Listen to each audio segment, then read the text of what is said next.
అందరికీ నమస్కారము. లక్ష్మీ పద్మజ చెప్పే కథలకు స్వాగతం. కార్తీక పురాణం 3వ రోజు కథ. ఈరోజు విన్నవారికి, చదివిన వారికి కోటి జన్మల పుణ్యంతో పాటు అదృష్టకాలం ఆరంభమవుతుంది. ఎంతో అదృష్టం ఉంటే కానీ ఈ పారాయణం వింటారు. 3వ రోజు పారాయణం ఇప్పుడు విందాము. జనక మహారాజా, కార్తీక మాసమున ఏ ఒక్క చిన్న దానము చేసినను అది గొప్ప ప్రభావము కలది. అట్టి వారికి సకల ఐశ్వర్యములు కలుగుటయేగాక మరణానంతరము శివ సాన్నిధ్యమును చేరుదురు. కానీ కొంతమంది అస్థిరములైన భోగ భాగ్యములను విడవలేక కార్తీక స్నానములు చేయక అవినీతి పరులై భ్రష్టులై సంచరించి కడకు క్షుద్ర జన్మలను పొందుదురు. అనగా కోడి, కుక్క, పిల్లిగా జన్మింతురు. అధమము కార్తీక మాస శుక్ల పౌర్ణమి రోజునైనను స్నానదాన జప తపాదులు చేయకపోవుట వలన అనేక చండాలాది జన్మలెత్తి కడకు బ్రహ్మ రాక్షసిగా పుట్టుదురు. దీనిని గురించి నాకు తెలిసిన ఇతిహాసము ఒకటి వినిపించెదను. సపరివారముగా శ్రద్ధగా ఆలకింపుము. బ్రహ్మ రాక్షసులకు ముక్తి కలుగుట. ఈ భరతఖండమందలి దక్షిణ ప్రాంతమున ఒకానొక గ్రామములో మహావిద్వాంసుడు, తపశ్శాలి, జ్ఞానశాలి, సత్యవాక్య పరిపాలకుడు అగు తత్వనిష్ఠుడు అను బ్రాహ్మణుడొకడుండెను. ఒకనాడు ఆ బ్రాహ్మణుడు తీర్థయాత్రాసక్తుడై అఖండ గోదావరికి బయలుదేరెను.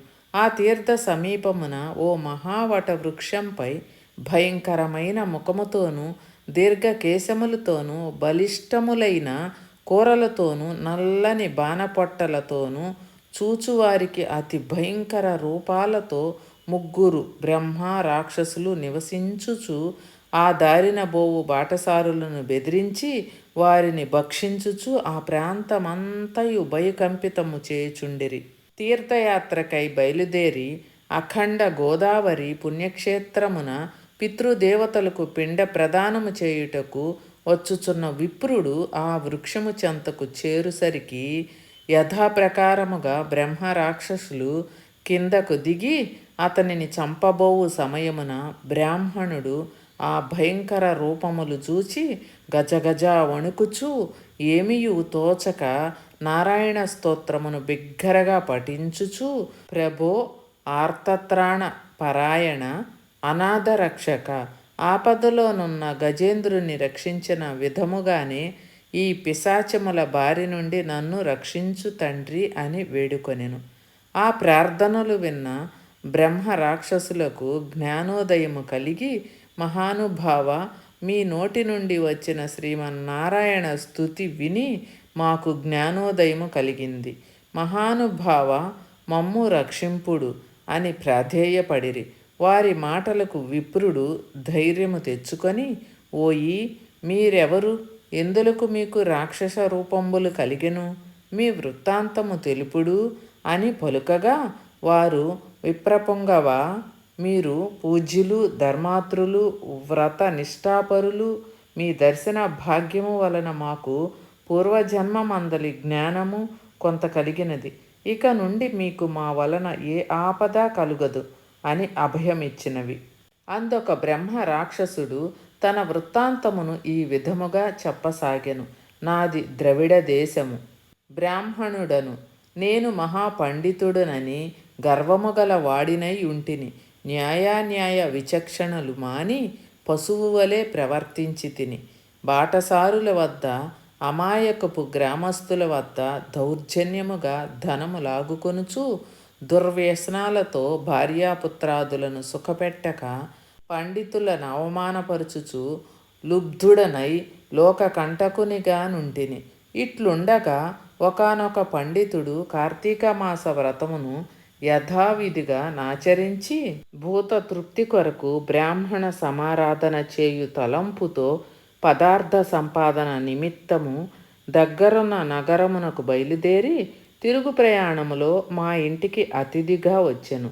వచ్చిన పండితుని నేను దూషించి కొట్టి అతని వద్దనున్న ధనమును వస్తువులను తీసుకొని ఇంటి నుండి గెంటి వేచితిని. అందులక విప్రునకు కోపమొచ్చి, ఓరి నీచుడా, అన్యాక్రాంతముగా డబ్బు కూడబెట్టినది చాలక మంచి చెడ్డలు తెలియక తోటి బ్రాహ్మణుడినని కూడా ఆలోచించక కొట్టి తిట్టి వస్తు సామగ్రిని దోచుకుంటివిగాన నీవు రాక్షసుడవై నరక భక్షునిగా నిర్మానుష్య ప్రదేశంలో నుందువుగాక అని శపించుటచే నాకీ రాక్షస రూపము కలిగినది. బ్రహ్మాస్త్రమునైనా తప్పించుకొనవచ్చును, కానీ బ్రాహ్మణ శాపమును తప్పించుకోలేము కదా. కాన నా అపరాధమును క్షమింపుమని వానిని ప్రార్థించి తిని. అందులకతడు దయతలిచి, ఓయి, గోదావరి క్షేత్రమందొక వటవృక్షము కలదు. నీవందు నివసించుచు ఏ బ్రాహ్మణుడు కార్తీక వ్రతం ఆచరించి పుణ్యఫలమును సంపాదించి ఉండునో ఆ బ్రాహ్మణుని వలన పునర్జన్మ నొందుదు గాక అని వెడలిపోయెను. ఆనాటి నుండి నేనీ రాక్షస రూపమున నరభక్షణము చేయుచుంటిని. కాన ఓ విప్రోత్తమ, నన్ను నా కుటుంబము వారను రక్షింపుడని మొదట రాక్షసుడు తన వృత్తాంతమును చెప్పెను. ఇక రెండవ రాక్షసుడు, ఓ ద్విజోత్తమ, నేను కూడా పూర్వజన్మలో బ్రాహ్మణుడనే.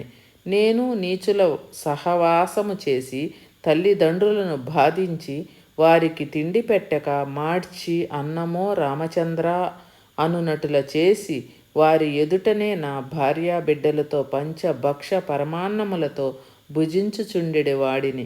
నేను ఎట్టి దాన ధర్మములు చేసి ఎరుగను. నా బంధువులను కూడా హింసించి వారి ధనమును అపహరించి రాక్షసుని వలె ప్రవర్తించి తిని. కాన నాకీ రాక్షసత్వము కలిగినది అని చెప్పెను.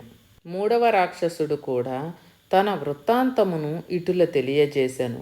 మహాశయ, నేనొక సంపన్న కుటుంబములో పుట్టిన బ్రాహ్మణుడను. నేను విష్ణువాలయములో అర్చకునిగా ఉంటిని. స్నానమైనను చేయక కట్టుబట్టలతో దేవాలయములో తిరుగుచుండెడి వాడిని. భగవంతునికి ధూప దీప నైవేద్యములు అర్పించక భక్తులు కొని తెచ్చిన సంభారములను నా ఉంపుడు గత్తెకు అందజేయుచు మధ్య మాంసములను సేవించుచు పాపకార్యాలు చేసినందున నా మరణానంతరమున ఈ రూపము ధరించి తిని. కావున నన్ను కూడా పాప విముక్తిని కావింపుమని ప్రార్థించెను. ఓ జనక మహారాజా, తపోనిష్ఠుడగు ఆ విప్రుడు రాక్షసుల దీనాలాపములు ఆలకించి, ఓ బ్రహ్మరాక్షసులారా, భయపడుకుడు. మీరు పూర్వజన్మలో చేసిన ఘోర కృత్యముల వల్ల మీకు ఈ రూపము కలిగెను.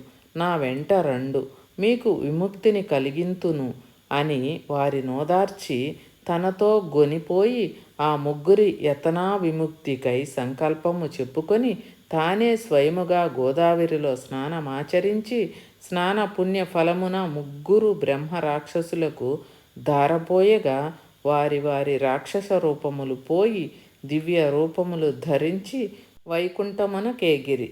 కార్తీక మాసమున గోదావరి స్నానం ఆచరించినచో హరిహరాదులు సంతృప్తి నొంది వారికి సకల ఐశ్వర్యములను ప్రసాదింతురు. అందువలన ప్రయత్నించి అయినా సరే కార్తీక స్నానాలను ఆచరించాలి. విన్నారు కదండి, తృతీయ అధ్యాయం 3వ రోజు పారాయణం సమాప్తం. కార్తీక మాసము ఎంతో పవిత్రమైన మాసం కాబట్టి తప్పక చేయవలసిన పనులు ఏమిటో కార్తీక మాసంలో తెలుసుకుందాము. ఈ మాసంలో చేసే స్నాన దాన జపాల వల్ల అనంతమైన పుణ్యఫలాల ప్రాప్తిస్తాయి. అయితే అలా రోజు చేయలేని వారు కనీసం ఏకాదశి, ద్వాదశి, పూర్ణిమ, సోమవారాలలో లేదా ఒక్క పూర్ణిమ సోమవారం రోజైనా నియమ నిష్టలతో ఉపవాసం ఉండి గుడికి వెళ్ళి దీపం వెలిగిస్తే లభించే పుణ్య ఫలాన్ని వర్ణించటం తన వల్ల కాదని బ్రహ్మ చెప్పాడు. కార్తీక పౌర్ణమి నాడు పగలంతా ఉపవాసముండి రుద్రాభిషేకం చేయించి శివాలయంలో సమస్త పాపాలు భస్మీపటలమై ఇహలోకంలో సర్వ సౌఖ్యాలను అనుభవించి అంత్యంలో పుణ్యలోకాలు పొందుతారని కార్తీక పురాణంలోని అనేక గాథలు, ఇతివృత్తాలు, ఉదాహరణలను బట్టి మనం తెలుసుకోవచ్చు. విన్నారు కదండి, కార్తీక పురాణం 3వ అధ్యాయము. కార్తీక మాసంలో తప్పక చేయాల్సిన పనులు ఏమిటో తెలుసుకున్నారు కదా. ఎంతో పవిత్రమైన మాసం అండి ఈ కార్తీక పురాణం. విన్నా సరిపోతుంది. మనం ఏ పూజ చేసినా చెయ్యకపోయినా ఈ పురాణం వింటే మనకి అంత పుణ్యం అనేది ఈ మాసంలో కనుక విన్నామంటే లభిస్తుంది. ఈ వీడియో నచ్చితే ఒక్క లైక్ కొట్టి ఛానల్ని సబ్స్క్రైబ్ చేసుకోండి.